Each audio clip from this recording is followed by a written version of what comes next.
But there's something strange about these drawings, something unsettling. He's sketching the same face. Over and over again.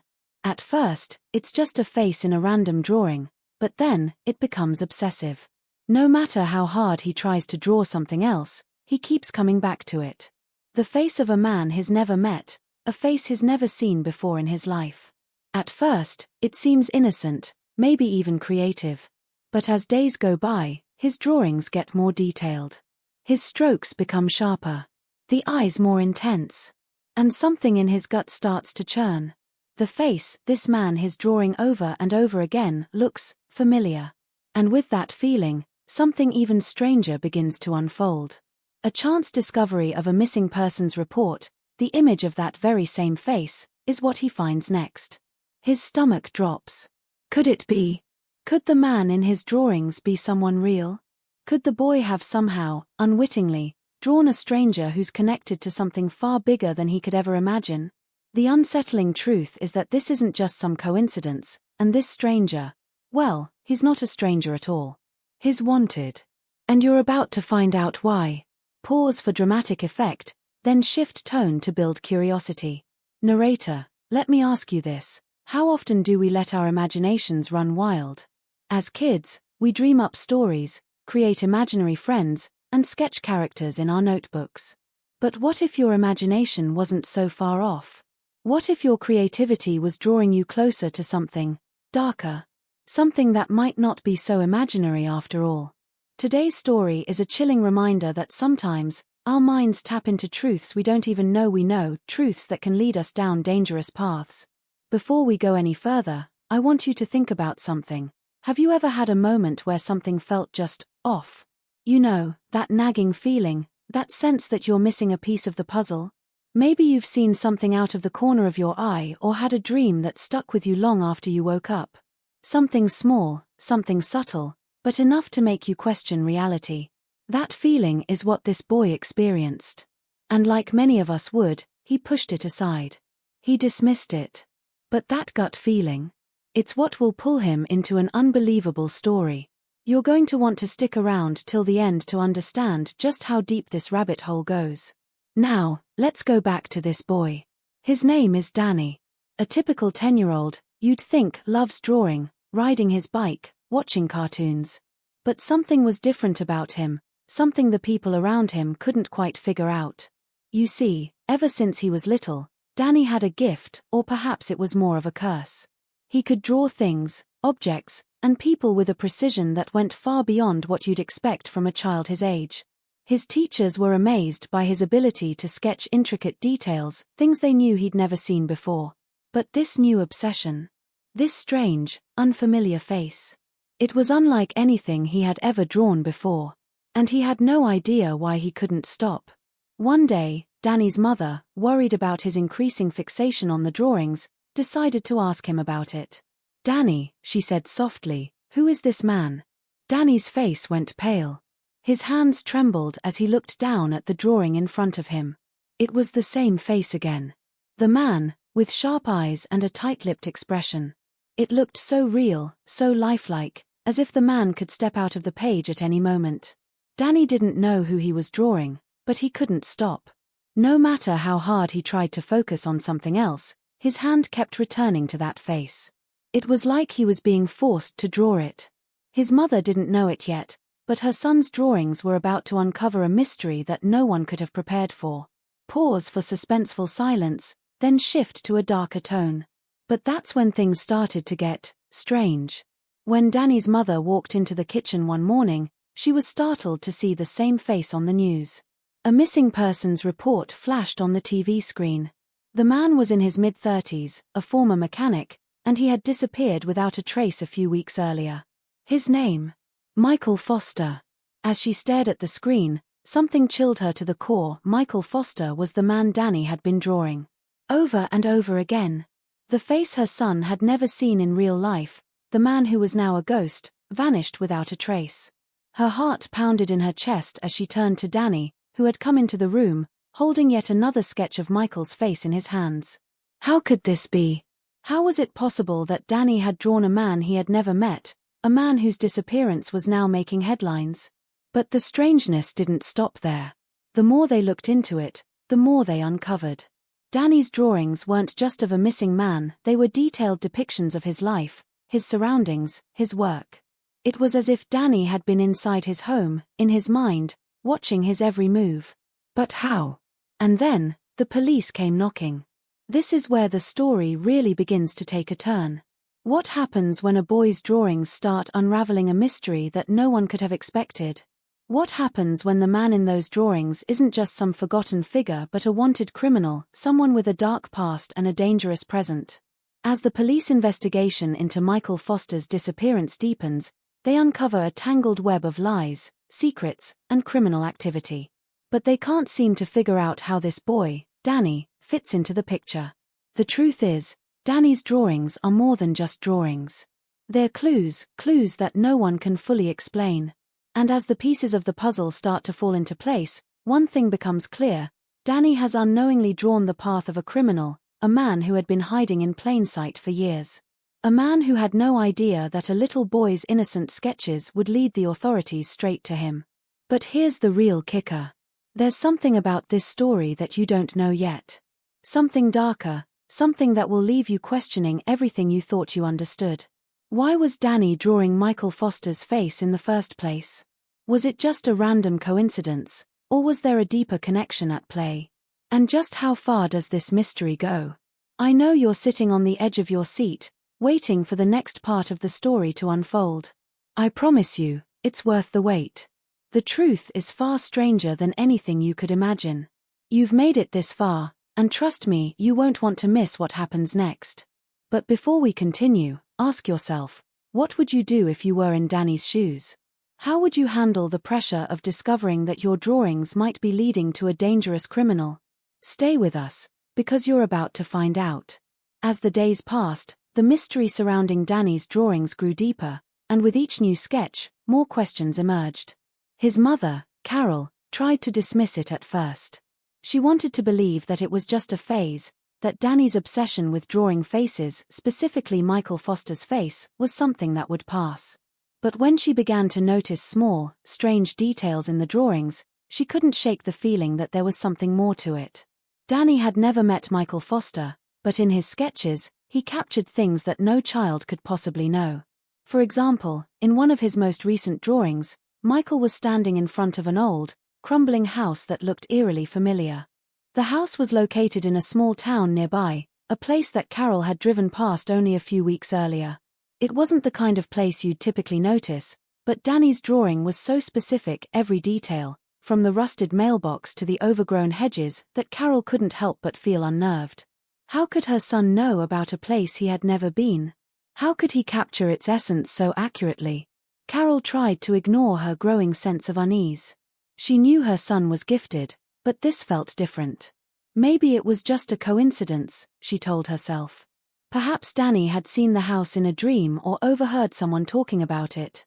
But the more she thought about it, the more she realized that something about the situation didn't add up. As she began to investigate Michael Foster's past, she learned that he had been living in the same small town, just a few miles away from where they lived. Foster had disappeared under strange circumstances, and the authorities were at a loss as to where he could have gone. Carol couldn't help but wonder if there was a connection between her son's drawings and Foster's disappearance.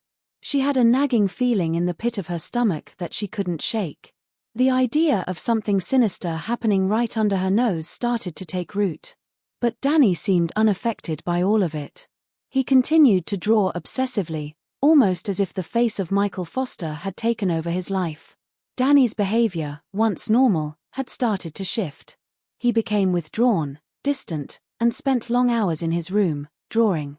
Carol noticed that he wasn't playing with his friends as much anymore. In fact, he rarely left the house. When she asked him what was wrong, Danny would simply shrug and mutter that he didn't know why he couldn't stop drawing the man.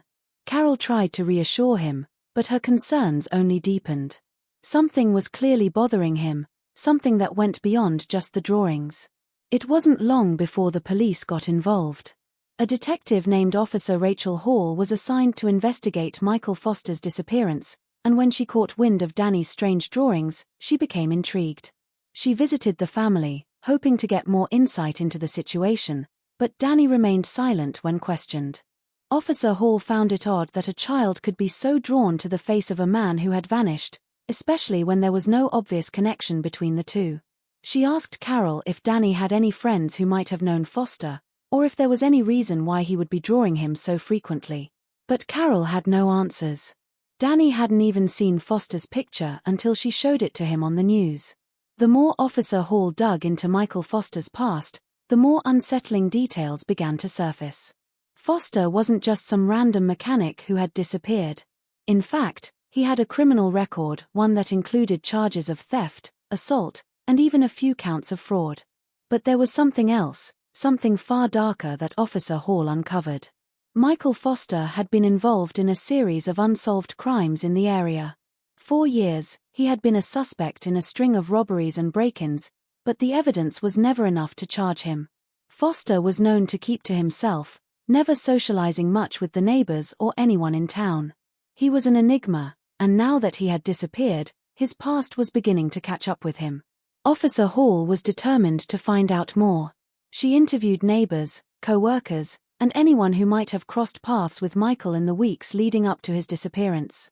She uncovered some strange leads, but nothing that would explain why a child like Danny would draw the man so obsessively. One of the neighbors, an elderly woman named Mrs. Parker, mentioned that she had seen a young boy, Danny, in fact, near Michael's house a few days before Foster disappeared. Mrs. Parker couldn't say for sure if it was Danny, but the resemblance was striking. Carol was horrified when she heard this. How could Danny have been near Michael's house? She questioned Danny again, but he swore he had never been there. The inconsistencies began to pile up. Every answer Danny gave seemed to raise more questions. Carol couldn't help but wonder if her son was somehow involved in Michael Foster's disappearance. Could Danny have unknowingly witnessed something he wasn't supposed to see? Had he gotten too close to the truth and now, his mind was trying to process it through his drawings? And then, a new lead surfaced. The police received an anonymous tip that Michael Foster had been seen near an abandoned warehouse on the outskirts of town. It was a place that had been shut down for years, and no one had any reason to be there. Officer Hall decided to investigate. What she found inside the warehouse was shocking. Hidden in a back room, there were boxes of stolen goods, items that had been taken from local homes in recent months. It was clear that Michael Foster had been running some sort of operation, but the question was, where had he been hiding it? And more importantly, how had Danny's drawings led them to this place? The more Officer Hall uncovered, the more it seemed like Michael Foster was not just a petty criminal but something far more dangerous. But the biggest twist came when they discovered something chilling inside the warehouse, an old, worn-out journal, filled with strange sketches and notes. At the very back of the journal, there was a page that caught their attention. It was a sketch of a young boy, drawn in great detail. The boy's face was eerily familiar. It was Danny's face. The journal entry beneath the sketch read, "He's the one. He doesn't know it yet, but he's the key." The revelation sent shockwaves through the investigation. How did Michael Foster know Danny? Was he watching him? Had he been using Danny's drawings as part of some larger, more sinister plan? What was the connection between the two? And why had Michael been so obsessed with the boy? The answers, it seemed, were becoming more elusive with every turn. The more they uncovered, the less they understood. Danny's drawings were no longer just a curiosity, they had become the centerpiece of a terrifying mystery. And Carol, once convinced that her son was just a talented child, now found herself in the center of a whirlwind she couldn't control. Was her son drawing his own future? Or was someone or something guiding his hand, leading him toward an unknown and dangerous fate? As the investigation continued, the web of deception, secrets, and lies only grew more tangled. But there was one thing that everyone was beginning to realize: this was far from over. And the truth? It was darker than anyone could have imagined. The deeper Carol and Officer Hall dug into the mystery, the more they realized they were being pushed into a corner. Every step forward seemed to lead to more confusion, and with every new discovery came a new roadblock. It was as if someone, or something, didn't want them to uncover the truth. The latest lead, the journal found in the abandoned warehouse, seemed like the breakthrough they needed. But when they returned to the station to review it further, it was gone. Vanished. Officer Hall was stunned. The journal had been secured in an evidence locker, locked with multiple security checks. There was no way it could have just disappeared. The only explanation was that someone inside the department had taken it, someone who didn't want its secrets exposed. Carol, of course, was furious. She demanded answers, but every time she tried to press for information, she was met with vague excuses. The police claimed it had mysteriously disappeared, but the idea that they couldn't secure evidence so critical made Carol feel like she was up against a wall. As the days passed, the tension in Carol's household became unbearable. Her once loving son, Danny, had become more and more withdrawn. He hardly spoke, and when he did, his words seemed disconnected from reality. At times, he would sit in his room for hours, staring at the wall, muttering to himself. Carol had tried everything: therapy, talking to his teachers, even reaching out to family members, yet nothing seemed to help. But what scared her the most was the increasing number of times Danny would speak about things he couldn't possibly know. A few nights ago, he whispered something to her that chilled her to the core. "I saw him, Mom," Danny said, his voice shaking. "I saw him, the man I've been drawing. He was right outside my window." Carol had rushed to check, but when she opened the window, the street outside was empty. There was nothing but the fading moonlight reflecting off the quiet suburban street. But Danny insisted he saw him. That night, Carol locked all the windows and doors. She had no idea who or what her son was seeing, but she knew it wasn't safe anymore. What happened next only added to the confusion. Carol received an anonymous letter, hand-delivered to her front door one morning. The letter was simple but clear in its warning: stop digging. You don't know what you're dealing with. There was no return address, no signature, just the stark message. The handwriting was unfamiliar to Carol, but the chilling tone made her blood run cold. Someone wanted them to stop investigating. But who? And why?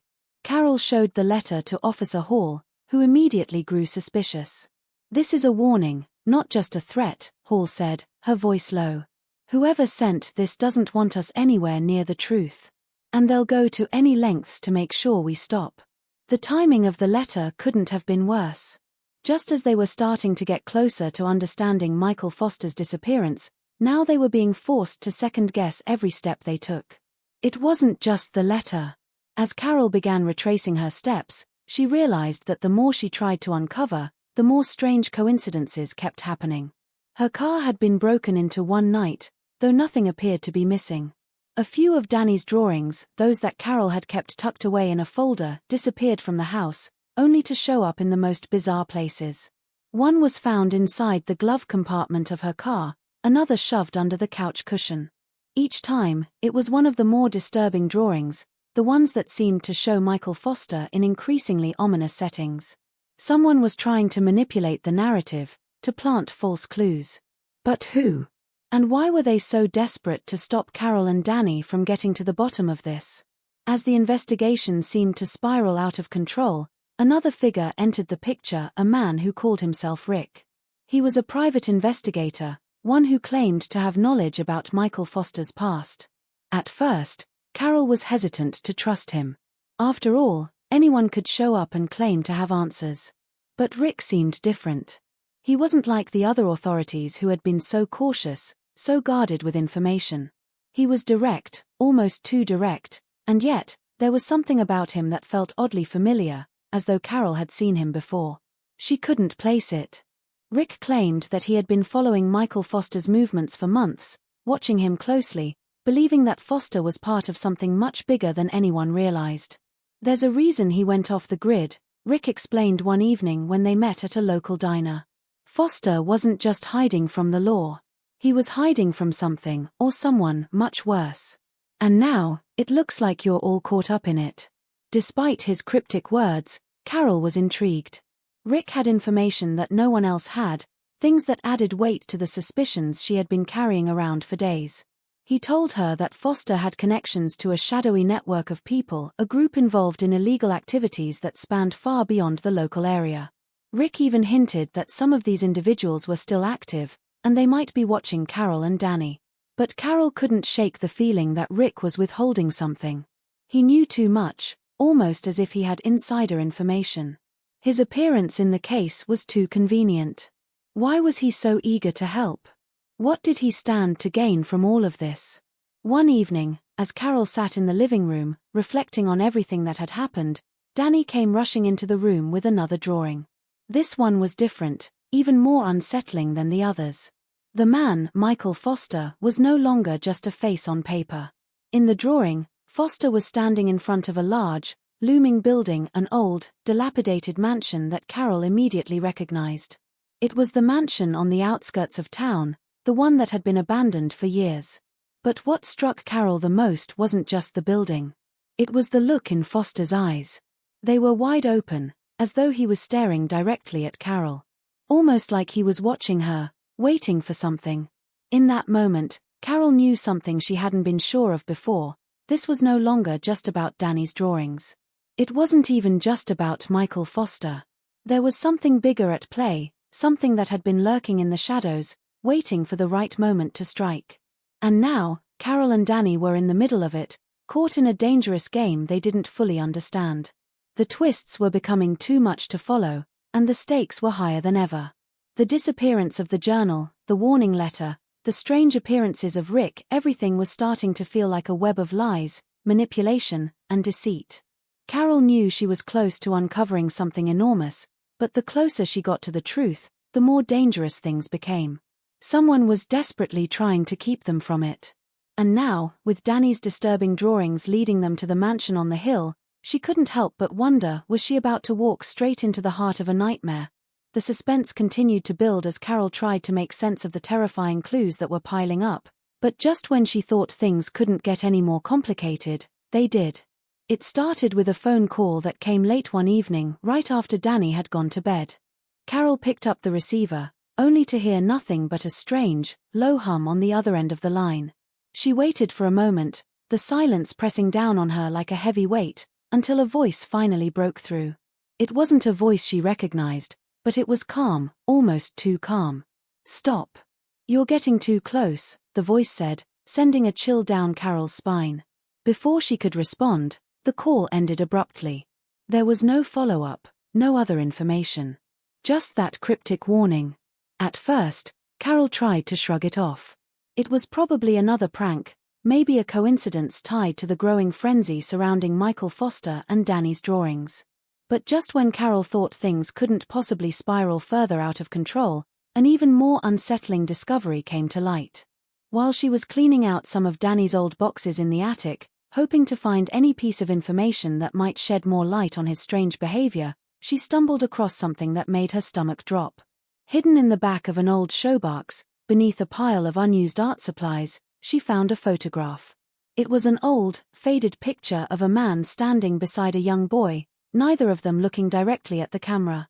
The man looked vaguely familiar, but it wasn't until Carol took a second look that she realized who it was. It was Michael Foster. The boy in the picture, though, was different. It wasn't Danny, but the resemblance was striking. Carol stared at the photo, her heart pounding. This photo had been taken years before she had even met Michael Foster, before Danny was born. But if it wasn't Danny, then who was that boy? And why had this photo ended up in Danny's things? The possibility that Danny had some unknown connection to Michael Foster was terrifying, but now this photo suggested something even more chilling, that someone had been intentionally planting clues to mislead them. At that moment, Carol felt more confused than ever. The story she thought she understood about Michael Foster, about Danny's strange drawings, about the disappearances and the cryptic warnings was unraveling before her eyes. Every time she thought she had a handle on the situation, a new piece of the puzzle would appear, throwing everything into chaos. Was it possible that Danny wasn't just drawing these faces by accident? Was it possible that there was something more sinister at play, something beyond their comprehension? The more she uncovered, the more tangled the threads became, and the closer she got to the truth, the more it felt like someone or something was deliberately blocking her path. But Carol wasn't about to back down. Not now. She knew that Michael Foster's disappearance was more than just a random crime. She knew that the pieces of this story, though scattered and elusive, were connected. What she didn't know was who she could trust anymore. The anonymous threats. Jenna's mysterious encounter with the man who warned her off. The strange photograph hidden in Danny's box. It all pointed to one thing: there were people who had been hiding the truth for years, people who would stop at nothing to keep it buried. And with every step Carol took, it became clearer that there was something darker, more dangerous lurking in the shadows. Someone was controlling the narrative, twisting the truth until it was unrecognizable. The phone rang again, this time with a number Carol didn't recognize. She hesitated for a moment before answering. "Hello," she said, her voice shaking slightly. The voice on the other end was familiar, but distorted. "You're too close, Carol. Don't say I didn't warn you." The line went dead, leaving Carol with a sinking feeling in her gut. Who was behind this? And what were they hiding? The creeping sensation of being watched had become almost unbearable. It was as if the walls were closing in on Carol from all sides, and with every new twist in the investigation, the fear grew more intense, more palpable. The messages, the warnings, the disappearance of the journal, it had all pointed to something far darker than she had initially imagined. But it wasn't until the morning after the phone call from the anonymous voice that Carol truly realized how far she had fallen into this terrifying game. It started with a simple, innocent moment. Carol was just stepping out of her house, heading to the grocery store. It was early, the sun barely peeking through the clouds, and the world outside felt still, almost too quiet. As she crossed the driveway, she noticed a car parked a few houses down. It wasn't unusual to see parked cars in her neighborhood, but there was something about this one that stood out. The car was old, a nondescript sedan, but its presence felt deliberate. A chill ran down her spine as she glanced at it again.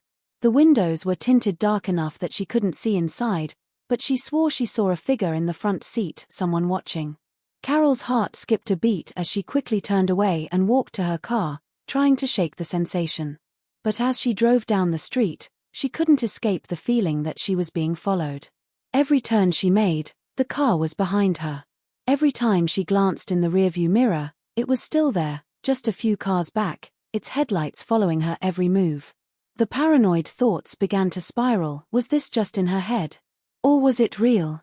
The rational part of her tried to tell herself that it was a coincidence, that maybe it was just another person out for a drive at the same time. But deep down, Carol knew that something wasn't right. The car kept its distance, but it was relentless.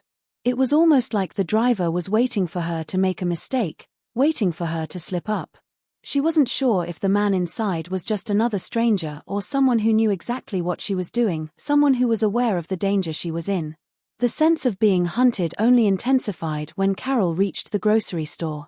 She parked her car, trying to act casual, as though she hadn't noticed the sedan pulling into the lot right behind her. The figure inside the car didn't get out immediately, but Carol could feel their eyes on her, could sense the tension in the air. She took a deep breath, telling herself that she had to stay calm, that she couldn't let the fear consume her. As she walked into the store, she glanced over her shoulder, half expecting to see the same figure trailing her. But for a moment, the parking lot was quiet, too quiet. She was alone. Or at least, she thought she was. When Carol returned to her car with the groceries and finally pulled out of the lot, she noticed something that made her blood run cold. The sedan was still there, parked in the same spot, empty now, but with the door slightly ajar, as though the driver had just stepped out. Her eyes scanned the surrounding area, but the lot was deserted. Carol quickly drove away, feeling her heart racing as she maneuvered through the streets, desperately trying to get home. But the car had vanished. Or so she thought. When she got home, the unsettling feeling only deepened. It was the small things that started to unnerve her. The way the front door was left slightly ajar, the strange sensation of being watched from the windows, and the inexplicable creaking of the floorboards late at night. It wasn't until later that evening, as she sat at the kitchen table, trying to clear her mind and refocus, that something happened that shattered whatever illusion of safety she had left. Danny, who had been upstairs playing quietly, suddenly rushed down the stairs, his face pale, his eyes wide with fear. He didn't speak at first, but his body was trembling. Carol's heart skipped a beat, her mind racing, trying to make sense of the look in his eyes. "Mom," Danny whispered, barely able to get the words out. "Someone was in my room." His voice was shaking, and for a moment, Carol didn't know if she had heard him correctly. What do you mean, someone was in your room? She asked, trying to keep her voice steady, but the fear in her eyes was impossible to hide. Danny could barely form coherent sentences, but he managed to explain that he had been drawing in his room when he suddenly felt someone watching him. When he turned around, there was no one there, but something had changed in the room, something that felt wrong. The window had been left open, even though Danny had closed it hours earlier. And there, lying on his bed, was a single new drawing. It wasn't just another picture of Michael Foster. This one was different. It showed Danny in the drawing, standing in the same room, with a dark figure standing just behind him. The figure was vague, its features indistinct, but its presence was undeniable. The hair on the back of Carol's neck stood up as she studied the drawing. How could Danny have known to draw this? And who had been in his room? Panic began to surge in Carol's chest as she tried to steady her thoughts. She rushed upstairs with Danny, checking the room, checking every corner. But there was nothing, no sign of anyone breaking in, no strange footprints or marks. Everything appeared normal, as if nothing had happened. But Carol couldn't shake the feeling that someone was inside their home, someone who had been watching them for far longer than they had realized. She tried to comfort Danny, but the unease was overwhelming. Who was targeting her son? Why were they drawing him into this twisted game? The terror escalated further when Carol went to check her phone before bed, only to find a new message waiting for her. It was an image, a photo of the back of her house taken from the edge of the woods that bordered her property. The photo was grainy, but it was clear enough to show that someone had been standing there, watching. The message beneath it was short and chilling: "You're not safe. You never were." Carol's breath caught in her throat as the implications of the message sank in. Whoever was behind this had been following her for days, maybe longer. They had seen her, watched her, and now they were sending her these taunting reminders that she was trapped in a nightmare of her own making. The danger wasn't just out there, it was closing in, surrounding her, and Carol had no idea who she could trust anymore. Everyone seemed to have their own motives, and each step forward only led to more questions and fewer answers. The most terrifying realization came over her as she sat in the dim light of her kitchen, staring at the photo. It wasn't just that she was being watched, it was that they were playing with her. Whoever was pulling the strings in this twisted game wanted her to be afraid, wanted her to feel isolated and paranoid. But why? And what did they want from her? In that moment, Carol knew one thing for sure: they weren't just after Danny anymore. They were after her. And no matter how hard she tried to fight back, the deeper she got into the mystery, the more she realized that there was no way out. There were too many pieces missing, too many lies, and the closer she got to the truth, the more dangerous it became. And as the night stretched on, the darkness outside seemed to grow thicker, closer. Carol's world had been turned upside down, every layer of her life peeling away as she struggled to make sense of the chaos closing in around her. But the worst was yet to come, the twist that would shatter everything she thought she knew about the investigation, about Michael Foster, and most shockingly, about the people she trusted most. It all began with a single phone call, one that came late at night when the house was dark, and the only sound was the faint hum of the refrigerator in the kitchen. Carol had been lying awake, staring at the ceiling, trying to silence the thoughts racing through her mind, when the phone rang. Her heart jumped, and for a moment, she hesitated. The caller ID showed an unknown number, but something inside her told her she had to pick up. "Hello." Carol's voice cracked, her nerves still on edge from the events of the past few days. On the other end, there was a long pause before a voice she immediately recognized, Jenna's, came through, but it wasn't the same voice Carol was used to hearing. There was an edge to it, a tremor of uncertainty that sent a shockwave through Carol's chest. "Carol, you need to listen to me carefully. I don't have much time," Jenna said, her words rushed, as though she was looking over her shoulder, fearing someone might be listening in. "You've been going about this all wrong. It's not what you think. You've been chasing shadows, and now you're in danger because of it." Carol's breath caught in her throat, the confusion settling in. She had been working with Jenna all along, trying to piece together the mystery. What was she talking about? She demanded to know what Jenna meant, but the words that followed would forever change the course of her investigation. "I was there, Carol. I was the one who reached out to Michael Foster that night. I made contact with him before you even knew he was gone. I'm the one who set all of this in motion." And the call cut off abruptly, leaving Carol frozen in place, her mind scrambling to process what she had just heard. She tried to call Jenna back, but the line was dead. Nothing. No answer, no return call. It was as if the conversation had never happened at all. Carol's hands were shaking as she hung up the phone, a sick feeling spreading through her stomach. For a moment, she considered what Jenna had said about being the one who contacted Michael Foster, about having been involved in everything from the start, but it didn't make sense. Jenna had been helping her. She had been by her side, sharing everything she knew, every lead they had uncovered together. Why would she suddenly be the one to pull the strings in this twisted game? But then, something clicked. Something Carol had overlooked, something Jenna had said just days earlier, a throwaway comment that now felt far more ominous in light of this new revelation. Jenna had mentioned that she had been contacted by someone close to Michael Foster's disappearance, someone who had warned her off the investigation. Carol had assumed it was just a random, misguided person, but what if it wasn't? What if that person had been involved in orchestrating the very events that were unfolding? What if Jenna had been working against her all along? The thought was too much to bear, but the more Carol replayed the conversation in her mind, the clearer it became. Desperation clawed at her as she sat in silence, trying to steady her breathing. Her instinct screamed at her to confront Jenna, to demand answers, but it wasn't that simple. Jenna had vanished, leaving behind only a trail of confusion and fear. And if Jenna was involved, if she had been lying to Carol this entire time, then how far did the deception go? How many people were truly involved in the mystery, and more importantly, what had they been hiding from her? The next few hours felt like a blur. Carol's thoughts were racing, but there was no clarity, only more questions, more unanswered mysteries. She couldn't sit still, not with the weight of what Jenna had said pressing down on her chest. There had to be a way to prove it, some clue, some piece of evidence that would expose the truth. But where? The paranoia had reached a fever pitch, and Carol was starting to question everything and everyone. She had already lost so much, her sense of security, her peace of mind, even her trust in the people she thought she knew, and now, it seemed like her worst fears were coming true. The walls were closing in, and Carol was caught in the middle of a nightmare that she didn't know how to escape from. Then, as if the universe had conspired to make everything even more complicated, another unexpected twist arrived. It wasn't a phone call this time, but a knock at the door.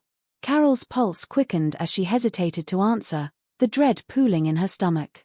Who could it be now? As she cautiously opened the door, her eyes widened in disbelief. Standing there, with a nervous but determined look on his face, was none other than Agent Hayes, the detective who had been investigating Michael Foster's disappearance. The same agent who had been helpful at the beginning, who had given Carol some comfort by assuring her they were doing everything they could to solve the case. The man who had seemed like an ally. But now, as he stood in front of her, there was no mistaking the look in his eyes, it was the look of someone who had just realized they had made a huge mistake. I need to talk to you, Agent Hayes said, his voice low, almost hesitant. There's something I didn't tell you. Something I should have said from the start. Carol's mind reeled, her suspicions mounting. What are you talking about? She demanded, her heart pounding in her chest. The agent hesitated before stepping forward, glancing around as though making sure no one else was watching. I've been tracking this case from the beginning, but the thing is, it wasn't just Michael Foster who disappeared. It was someone else too, someone close to you, Carol. Her breath caught in her throat as his words echoed in her mind. Someone close to her? Who could it possibly be? And why was he only bringing this up now? There's something else, Carol, Agent Hayes continued, his voice tense. Your son, Danny, is not who you think he is. Michael Foster wasn't just drawing faces at random. He was drawing Danny. He didn't know why, but he was drawing him over and over again. And I think it's because Danny has a connection to the disappearance of not just Michael Foster, but someone else. Someone important. The blood drained from Carol's face as the agent's words hit her like a freight train. What was he saying? What connection could Danny possibly have to this twisted web of disappearances? And if it was true, if there was some hidden truth she had missed all along, what did that mean for her son? For her. The weight of the mystery had just multiplied tenfold, and now, nothing seemed clear anymore. The very foundation of the story Carol had been chasing had been shattered, and all the pieces she thought she understood had just fallen apart.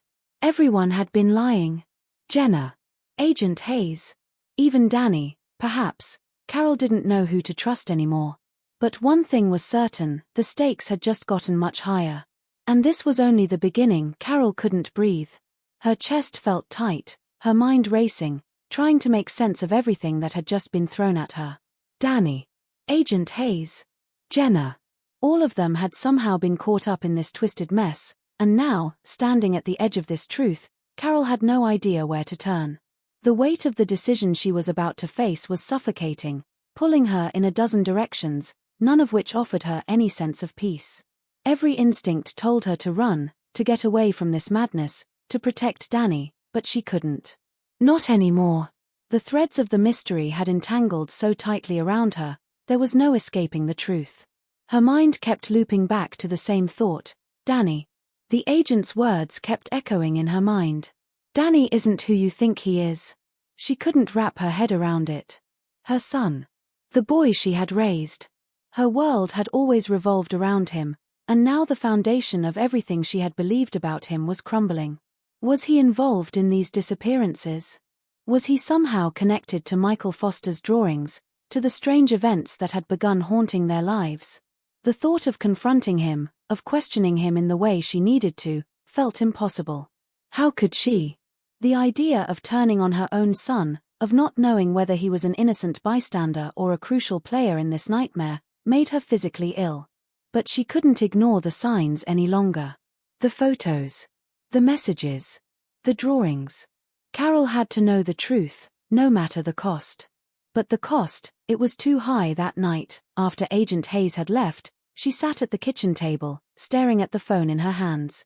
The decision was overwhelming. She knew what she had to do, but she didn't want to face it.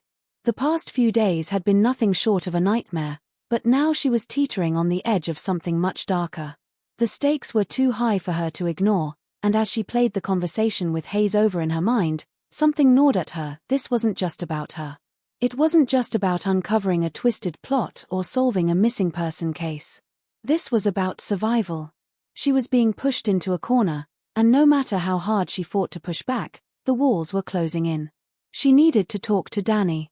She needed to understand what he knew, if he knew anything at all. But as she walked upstairs to his room, that same feeling of dread returned. Her heart was pounding in her ears. Could she do it? Could she really confront him, knowing what might be revealed? What if she found out that everything she feared was true? What if her son wasn't the boy she thought he was, but someone or something else entirely? When she reached Danny's room, she stood in the doorway, her hand hovering over the doorknob. He was sitting at his desk, his back to her, focused on a drawing. His pencil moved quickly, almost frantically, as if he were trying to outrun the thoughts in his head. Carol watched him for a moment, her heart heavy in her chest. He looked so innocent, so completely unaware of the storm that was about to hit. But she knew better than to let her emotions cloud her judgment. The truth was out there, and whether Danny was a part of it or not, she had to face it. Danny, she said softly, her voice trembling slightly despite her best efforts to stay composed. He didn't turn around. Danny, we need to talk. He hesitated, the pencil stopping mid-air before he slowly turned his head to look at her. His eyes were wide with an expression Carol couldn't quite place, something between fear and guilt. A knot tightened in her stomach. About what? He asked, his voice barely above a whisper. Her breath hitched, and she stepped closer, trying to steady herself. I know something's been going on. I know you've been drawing Michael Foster. I know you've been involved in all of this. The words spilled out faster than she could control them, and she could see Danny's eyes flicker with something that almost looked like recognition. Was he afraid? Or was he just trying to hide something? I don't know what you're talking about, Mom, he said quickly, but Carol could hear the lie in his voice. The tremor, the hesitation. You don't have to hide it from me, she said, her voice a little sharper now. I've seen the drawings, Danny. I've seen the messages. And I heard the things Agent Hayes said. Please, tell me the truth. What's going on? Danny stood up from his desk, his eyes never leaving hers. For a moment, Neither of them spoke. The tension was so thick it felt like it might suffocate them both. Carol was about to push harder, to demand the answers she so desperately needed, but then Danny did something unexpected. He stepped toward her, his hands shaking as he reached into his desk drawer and pulled out a small, crumpled piece of paper. "I didn't want to tell you," he said quietly, his voice breaking. He handed her the paper, and Carol's breath caught in her throat when she saw what was written on it. It was a message, hastily scribbled in a scrawl she almost couldn't make out, but the words were chilling. "It's not safe. You've been followed. The truth is in the past." Carol's pulse spiked. She had seen messages like this before, cryptic, unsettling. But this time, it felt different. Her stomach twisted. Danny had known. He had been involved. He had known something all along, and he hadn't told her. She looked at him, her heart pounding in her chest. "Danny, what is this? What did you mean by this? Who sent this to you?" "I don't know," he whispered, his eyes filled with tears. "I didn't want to believe it, but I've been having these dreams, Mom. Dreams about Michael Foster, about the drawings. And I saw something. Something I wasn't supposed to see. But it's too dangerous, I don't." His voice cracked, and he stepped back, shaking his head as if trying to push away the fear that was creeping up inside him. Carol's mind spun, but before she could ask him anything else, a loud knock at the door interrupted them both. Her heart leaped into her throat. She hadn't heard anyone approach. Her instincts screamed at her to stay calm, but the fear was rising, taking over her thoughts. The knock came again, louder this time, more insistent. "Mom, who is it?" Danny asked, his voice shaking with fear. "I don't know," Carol said, trying to keep her voice steady, but even she could hear the panic creeping into her tone. She walked cautiously toward the door, each step feeling like an eternity, each knock a threat she couldn't ignore. As she reached for the doorknob, she froze. This wasn't just a knock. It was a message, one that Carol couldn't afford to ignore. And when she opened the door, there would be no turning back. Whoever was on the other side knew everything.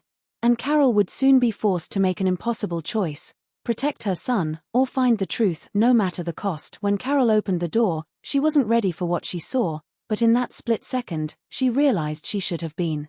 Standing there, bathed in the pale light of the porch, was someone she had never expected, someone who had been there all along, hidden in plain sight. The figure was tall, wearing a dark jacket, their face mostly obscured by the shadows. But when they stepped forward, Carol's heart sank, and her world seemed to fracture into pieces. It was Jenna. Jenna, the woman she had trusted. The woman who had been by her side throughout this whole nightmare. And now, standing in front of her, with that cold, emotionless expression, Carol could see it clearly. All the lies, the manipulation, the twisted game they had been playing from the start. Jenna wasn't just a part of this mess, she was at the very heart of it. "Jenna, what the hell is going on?" Carol's voice was a mixture of shock and rage, but Jenna didn't respond. She simply stepped into the doorway, her eyes locked on Carol's, a strange, distant look in them as if she were seeing her for the first time. "You should have stayed out of it, Carol," Jenna said, her voice eerily calm. "But now it's too late. You've gotten too deep, and there's no turning back." Carol's breath hitched, a cold shiver running down her spine. She wanted to scream, to demand answers, but everything inside her was screaming to get away, to run from whatever nightmare Jenna had pulled her into. But Jenna wasn't giving her that option. Before Carol could react, Jenna pushed past her and stepped into the house, the door swinging shut behind her with a force that felt final. "You should have listened to me," Jenna continued, her words cutting through the thick silence of the room. "There's more at play here than you realize. More than just Michael Foster's disappearance. The truth goes so much deeper than that. But you were never supposed to find out. Now, look where we are. This mess you've created, it's bigger than you or me. You're in too deep, Carol. And now you've put your son at risk." Carol's head was spinning, the room spinning with it. Her mind raced back to all the pieces, all the moments that had never quite made sense, the cryptic messages, the strange drawings, the phone calls, the people who had come and gone without leaving a trace. It was all connected. But to what? And why was Jenna at the center of it? "You know too much," Jenna said, stepping closer, her voice dropping to a whisper. "And you're not going to like what I have to say next. Your son, he's not the only one they've been watching. The reason Michael Foster drew him over and over again, he wasn't just some random person to him. Your son has something they want. Something dangerous." Carol's heart was hammering in her chest, her mind struggling to piece together the fragments of Jenna's words. "What are you talking about?" she whispered, barely able to breathe. "What does he have? You don't get it, do you?" Jenna's eyes narrowed. "Michael's disappearance. That was just the beginning. You've been chasing a ghost. They've been tracking Danny, Carol. And now, they're coming for him. And you." Before Carol could react, Jenna grabbed her by the arm, her grip iron tight. "They know everything. About your past. About who you really are. About the things you did when you thought you were protecting him. You never thought they'd find you, did you? You thought you could outrun it. But you're in this now, just like the rest of us." Carol's mind screamed for answers, but none of it made sense. Who was she talking about? They. Who were they? What was it that Danny had that made him so important? But before she could question any further, Jenna's expression shifted, darkened. A flicker of something darker, more dangerous, passed through her eyes. "I never wanted this for you, Carol," she said quietly, almost as if she were apologizing. "But now you're involved, and there's no getting out. They've already started moving, and if you don't listen to me, everything you've worked for, everything you've fought for, will be destroyed. And they'll come after Danny next." Carol's stomach dropped, and the gravity of what Jenna was saying hit her like a freight train. But even as fear crawled up her spine, something inside her shifted. Something clicked. If Jenna had been working with these people, these unknown figures who seemed to have their hands in everything, then there was only one thing she could do. She had to get to the truth. She had to protect Danny. But before she could formulate any plan, a noise broke the heavy silence. A sudden, sharp knock at the door, followed by another. Carol's eyes widened in horror. Was it them? The ones Jenna was talking about? Were they finally here? Jenna's face went white. "They're early. You've got to go, now. Get Danny and leave. Now. Don't ask questions. Just do it." But Carol didn't move. Her mind was reeling. Everything Jenna had said, everything that had been building up, pointed to one thing. She was in the middle of something far bigger than she ever could have imagined. Someone, some force, had been manipulating everything in her life, controlling every piece of the puzzle, and she had no idea how deep it went. Then, just as Jenna tried to shove her toward the door, everything changed. The knock at the door wasn't just a random interruption. Carol could hear footsteps outside, multiple people. It was too late to run. They were here. "Get Danny and go," Jenna screamed, her voice cracking. "This is bigger than us. Don't make me." Before Jenna could finish her sentence, the door crashed open. Two men, tall, imposing, stormed in, their eyes immediately locking on Carol. They moved with military precision, their every step calculated, purposeful. One of them, a man with a cold, emotionless stare, stepped toward her. "We're here for the boy," he said flatly, his voice cold and detached, like he was delivering an order, not a demand. Carol's blood ran cold. They were after Danny. And in that moment, the world she thought she knew shattered completely. This wasn't about Michael Foster, or Jenna's betrayal, or even the cryptic drawings. This was something far darker. The conspiracy was larger than she could have imagined, and now, with the weight of this moment crushing her chest, Carol realized she was no longer in control of anything. Jenna backed away, her face pale, her eyes wide with fear. "You have to run, Carol. They'll kill you both. Get out of here, now." Carol's mind was spinning, her heart racing. But there was no more time.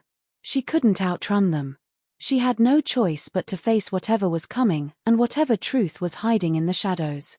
As the men closed in on her, the air thick with impending danger, Carol realized that the answers she'd been searching for were just the beginning. The game had changed, and the stakes were higher than she could ever have prepared for. The house was silent except for the pounding of Carol's heart, the deafening thud of her pulse in her ears. The two men in the hallway had moved closer now, their footsteps slow, methodical, as if they were savoring the moment. They didn't need to rush. Carol could feel it, the inevitability of it all. Whatever this was, it wasn't just about her or Danny. This was about something far larger, far more dangerous than she could have ever imagined. She glanced at Jenna, her mind whirling, trying to piece together the final moments of this twisted game. "Get out of here," Jenna had whispered, almost pleading now. "They're not just going after Danny, they're going after all of us. You can't win this, Carol. You're too far in. There's nothing left." Carol didn't know if it was the fear or the desperation that made her feel like her chest might collapse. The entire world seemed to close in on her in that moment, and yet, all she could think about was one thing: Danny. They were after him, not just because of the drawings, but because of something far deeper. She could feel the weight of it pressing down on her, every breath getting harder to take, and yet there was still one question that burned in her mind: why? What did Danny have? What was it that they were willing to kill for? The door to the living room opened suddenly, and there he was, Danny. Standing there in the doorway, eyes wide, looking more confused than afraid. But Carol could see the fear creeping up in him. He knew, somehow, that the moment he stepped into this room, everything would change. "Mom!" His voice was shaky, full of uncertainty, but it was like a lifeline to her. A reminder of everything she had fought for. Carol didn't have time to explain, didn't have time to shield him from this nightmare any longer. "Danny, get out of here," she shouted, her voice ragged with fear. But he didn't move. He stayed frozen in place, his eyes locked on the two men who were now stepping closer to him. Carol's throat tightened with a sudden surge of anger. Protect him. That was all she could think. She moved toward him, her body shaking, but she could feel her legs trembling as she took another step toward the men blocking their way. "No," one of the men said, his voice flat, emotionless. "It's too late for that." His words hit her like a physical blow. Too late. Carol's heart raced. "You can't take him," she spat, her hands trembling, fury rising in her chest. "Whatever this is, you can't have him. He's my son, and You'll what?" The man interrupted, his lips curling into a slow, cruel smile. He was enjoying this. They all were, Carol realized with a sickening lurch in her stomach. They had no fear of her. No fear of Danny. They had been in control from the very start. "You'll fight us. You're nothing. Your son is nothing." His voice dropped lower, more menacing. "You really don't know what he is, do you?" Carol's breath hitched. She could feel the cold sweat on her palms, the crushing weight of the situation threatening to suffocate her. She didn't know what he meant, but the dread that settled in her stomach was undeniable. This wasn't just about Danny's drawings. This was bigger. Much bigger. And they weren't here just for him. They were here because of what he was tied to, something in his blood, something she had never even considered. Her mind reeled, trying to catch up, trying to make sense of it all. Suddenly, Danny spoke, his voice trembling but firm. "It's the drawings, Mom. They're not just pictures. They're memories, of things that never happened." His words were soft, but the meaning hit her like a hammer. Her eyes darted between him and the men, trying to process his confession. Memories that never happened. The man in the front, the leader, stepped closer, and for a brief moment, Carol thought she saw something like pity in his eyes. "You still don't understand, do you?" He turned to one of the other men, who handed him a small, metallic object, a device that looked too much like a camera, but it was something else entirely. "This is why we need him. He's the last link." Carol's throat ran dry. "The last link to what?" she asked, her voice barely a whisper. "The last link to the project," the man said, his voice low, deadly. "You were never supposed to remember, Carol. Neither of you. But now, it's time to complete it." Before Carol could even process what he was saying, Danny stumbled backward, shaking his head. No, it's not true," he whispered, his voice barely audible. "I didn't ask for any of this. I didn't want it." Carol turned to him, her heart aching. "What are you talking about, Danny? What project? What do they want from you?" Danny's face paled. I don't know everything, but I've had these dreams. These memories, not mine, but someone else's. I think they're trying to use me to finish something they started a long time ago. Something they don't want anyone to know. He looked at the men, his voice breaking. I'm sorry, Mom. I didn't ask for this. But I think it's about to get worse. Carol's mind was reeling, trying to fit the pieces together, and then, like a bolt of lightning, it struck her. The drawings. The messages. The way they had all been connected, Michael Foster and his obsession with Danny. The reason why he kept drawing him over and over. Foster had seen something in Danny. Something no one else could see. And whatever it was powerful. As the realization hit her, the room seemed to darken, the air thick with tension. The man with the device smiled coldly. He's not just any boy. He's the key. Your son is the last piece of the puzzle that will unlock it all. And once we have him, there's nothing that can stop us. Carol's heart pounded in her chest, every instinct telling her to act, to fight, but she was trapped. What could she do?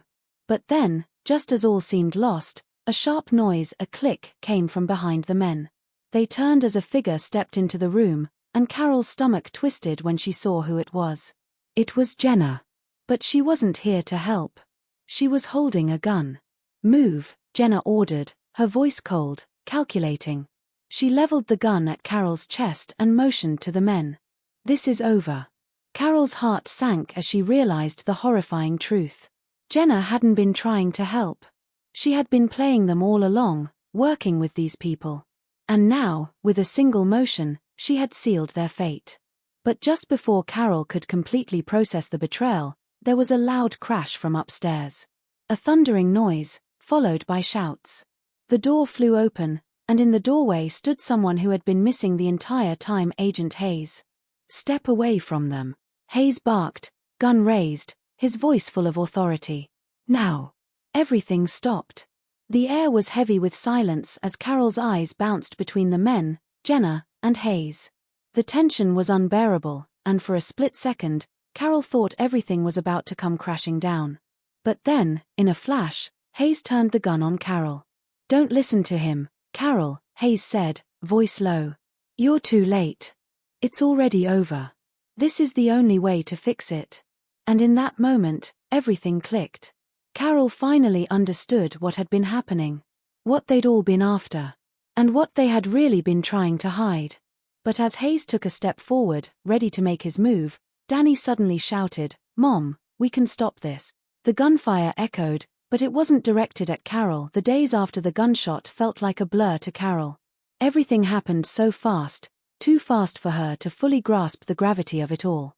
She couldn't remember exactly what happened in the moments after Hayes fired his gun, but she knew one thing for sure: she had never felt more helpless in her life.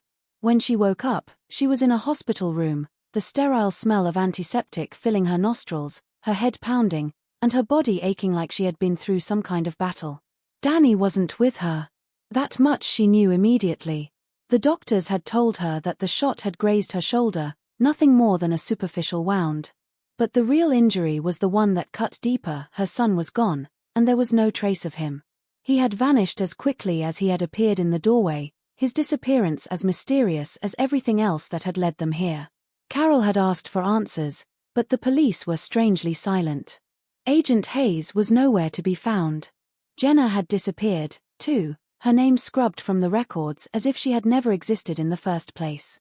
The people who had been pulling the strings, orchestrating this whole nightmare, had covered their tracks so thoroughly that it felt like they had never been real at all. The conspiracy was more massive than she had ever realized, and somehow, despite everything she had uncovered, it seemed like the truth was just beyond her grasp. But the worst part was that Danny had vanished without a trace. No one knew where he was. And she couldn't help but feel a strange, gnawing sense of guilt that she hadn't been able to protect him. She hadn't been able to stop any of this, hadn't been able to keep him safe from whatever dark force had been hunting him for so long. The drawings, the strange memories, the cryptic warnings, they had all been leading up to this. She should have known. She should have done more. Weeks went by, and the world continued, indifferent to the chaos that had torn apart Carol's life. But for her, nothing was ever the same. She couldn't go back to the life she had before. The questions lingered in her mind, unanswered, haunting her thoughts every single day. What had Danny been a part of? What had he seen that they wanted so badly? Why was everyone who came into their lives either a part of the conspiracy or too terrified to speak the truth? She still didn't have the answers, and that was the hardest part to accept. She would never have all the answers. But then, on a quiet evening, long after the world had stopped looking for the boy who had disappeared into the shadows, Carol sat at her kitchen table, staring down at a piece of paper that had been left under her front door. It wasn't much, just a drawing, a crude sketch of a boy, with a faceless, empty stare, standing in front of a building she didn't recognize. She swallowed hard, her eyes scanning the lines of the drawing, recognizing the familiar patterns. It was Danny's. But this time, it wasn't like the others. It was different. The boy wasn't just a figure, he was standing at the edge of a threshold, something darker looming behind him. Carol's breath caught in her throat. The message was clear, and yet, it wasn't. The drawing was a clue, but the meaning? That was still a mystery. She felt the chill run down her spine as she realized that Danny was out there, still somehow connected to this hidden world, this force that she had never been able to fully comprehend. He hadn't disappeared, not really. He had just gone somewhere that she couldn't follow, somewhere beyond her reach, where the answers she sought might still be waiting for her to uncover them. The doorbell rang, a sharp, sudden sound that pulled her out of her thoughts. She stood up, hesitating, heart pounding in her chest as she approached the door. For a brief moment, she considered ignoring it. But something urged her to open it. When she did, she found no one there, just a small, unmarked envelope lying on the doorstep. It was heavy, more substantial than any letter she had ever received, and her fingers trembled as she picked it up. Inside was a single photograph, one of Danny, taken when he was just a child, standing on the porch of their old house. But this wasn't just any photograph. It was taken years before the events of everything that had happened. Danny's face was young, innocent, and yet, there was something in his eyes, something she hadn't noticed before. It was the same empty, distant look from the drawings. The look of someone who knew things they weren't supposed to know, who had seen things no one should ever see. And then, scrawled in the corner of the photograph, in a handwriting she didn't recognize, were the words, "He's waiting for you." Carol stood frozen in place, the weight of the words settling over her like a fog. She had no idea what it meant, or where it would lead her, but one thing was certain, her journey was far from over. The mystery wasn't solved, not yet, and the story was far from finished. The strange thing, the thing that kept her up at night, was that part of her didn't want it to end. The questions, the unknowns, they were all too powerful, too consuming to let go. There was still so much she didn't understand, so much she needed to uncover. And somewhere, out there in the world, her son was waiting for her to find him. As she stood in the doorway, staring at the photograph in her hands, Carol realized the final, heartbreaking truth: the chase would never end. The conspiracy, the mystery of her son's fate, the darkness that had followed them all along, was still there, waiting in the shadows. And as much as she had tried to escape it, as much as she had tried to protect Danny, there would always be another twist, another turn, another clue waiting to pull her deeper into the abyss. And so, Carol stepped outside into the night, ready for whatever came next. She didn't know what the future held. But she knew one thing for sure: she would keep searching. She would never stop searching for Danny, no matter how deep she had to go, no matter how dark it became. Because the truth, as elusive as it was, had never been more important.